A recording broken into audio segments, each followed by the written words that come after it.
The metallic click of the deadbolt sliding into place rang through the empty house, a sound that felt as final as a slammed door.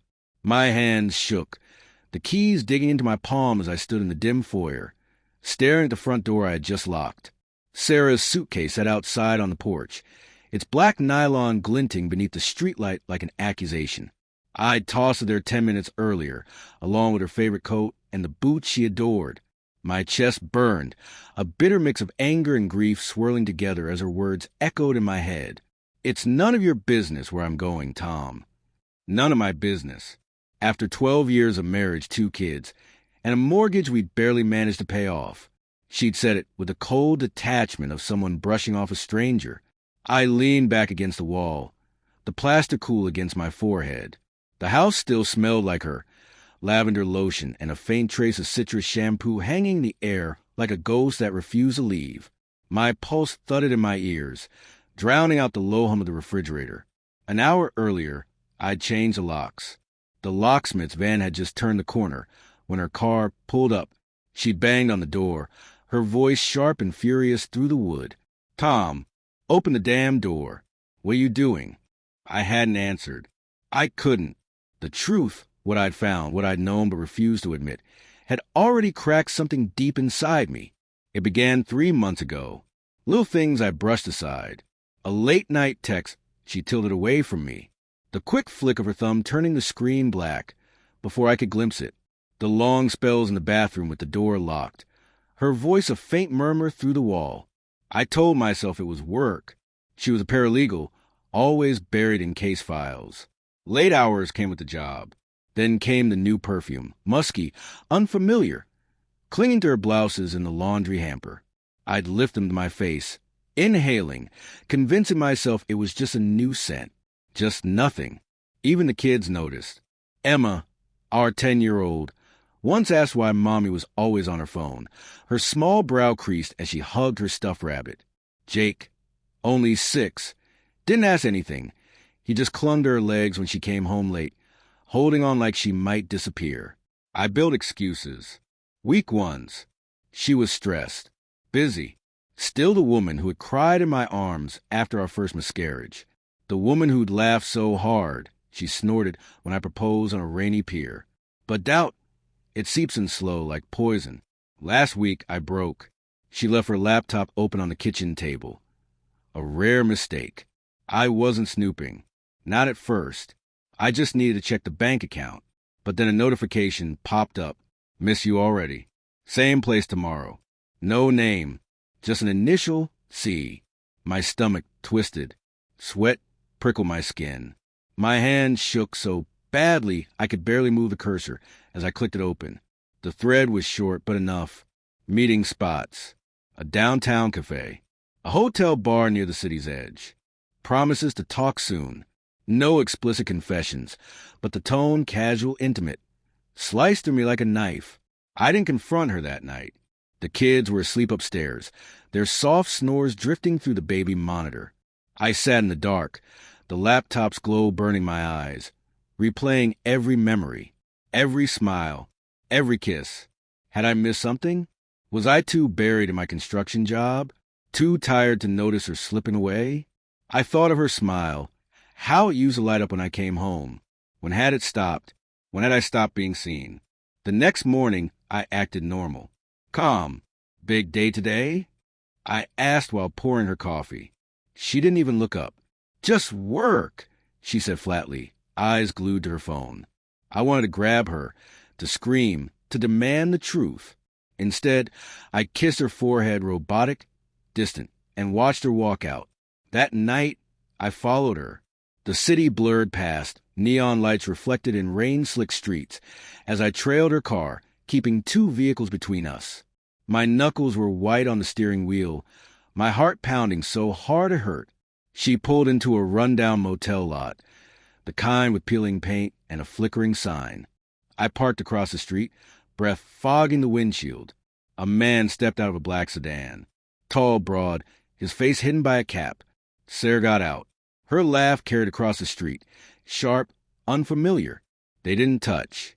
Not right away. But the way she leaned toward him, the ease in her posture, It was a language I no longer understood. I didn't follow them inside. I didn't need to. I drove home, the road swimming through tears I hadn't realized were falling. The kids were at my sister's. Thank God. The house felt hollow when I walked in. I sat on the couch, staring at the framed beach photo on the mantel. The four of us, all smiles. Emma on my shoulders, Jake in Sarah's arms. I wanted to smash it, burn everything down. Instead, I called the locksmith. Now, standing in the foyer, the weight of it all pressed heavy against my ribs. Outside, Sarah's voice had gone quiet. Then the crunch of gravel. Her car pulling away. I slid down the door, sitting on the floor, the wood cold against my back. My phone buzzed. Her name flashed on the screen. I didn't answer. A text followed. You're being ridiculous. Let me in. Ridiculous. The word stung, a slap in the face. I typed out a reply. Who's C? Then deleted it. What was the point? I already knew. The next morning, the silence was unbearable. Emma and Jake were home again. Their voices small, but full of questions I couldn't answer. Where's Mommy? Emma asked, eyes wide and searching. Work trip? I muttered, hating the lie as it left my mouth. Jake just poked at his cereal, saying nothing. How do you tell your children their world is cracking? Sarah showed up that afternoon. Her face was pale, eyes red and swollen. I let her in, not because I wanted to, but because the kids were watching. We stood in the kitchen, a wall of silence between us. You changed the locks, she said quietly. You threw my things out. You said it was none of my business. I snapped. So I made it none of yours. Her lips parted, but no words came. For the first time, I saw something flicker in her eyes. Guilt, maybe fear. Tom, she began and stopped. Her hands twisted together. I waited, every muscle tense, praying she'd deny it. But she didn't. Who is he? I asked, my voice cracking. She flinched, her shoulders hunching like I'd hit her. It's not what you think, she whispered. It's complicated. I laughed, bitter and hollow. 12 years, Sarah. 2 kids. And you're sneaking around with some guy named C. Don't tell me it's complicated. Her eyes met mine, and for a fleeting second, I saw the woman I'd fallen in love with. Real, fragile, human. I didn't mean for it to happen, she said, tears spilling down her cheeks. I was lonely, Tom.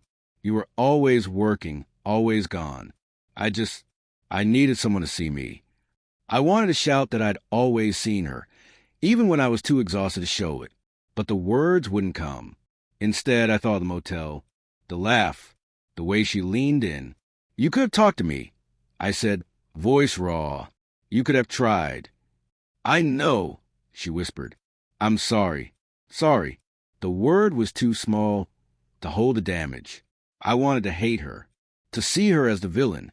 But all I felt was grief, for her, for us, for everything we'd built. I thought of the kids upstairs, oblivious to the fracture widening beneath them. I thought of her suitcase on the porch. The locks. Stay for the kids, I said finally. The words tasted like ash. But not for me, not anymore. She nodded, her face crumpling. And in that moment, I understood. This wasn't just an affair. He wasn't a fling. He was someone she loved, someone she'd chosen. The realization punched the air from my lungs. I turned away, unable to look at her. Through the window, her car sat in the driveway, suitcase gone. Outside, life went on, cars passing, leaves skittering across the lawn. Inside, time stood still, a frozen second before everything collapsed. I didn't know what came next, forgiveness, divorce, or a lifetime of pretending for the kids. All I knew was the weight of her betrayal.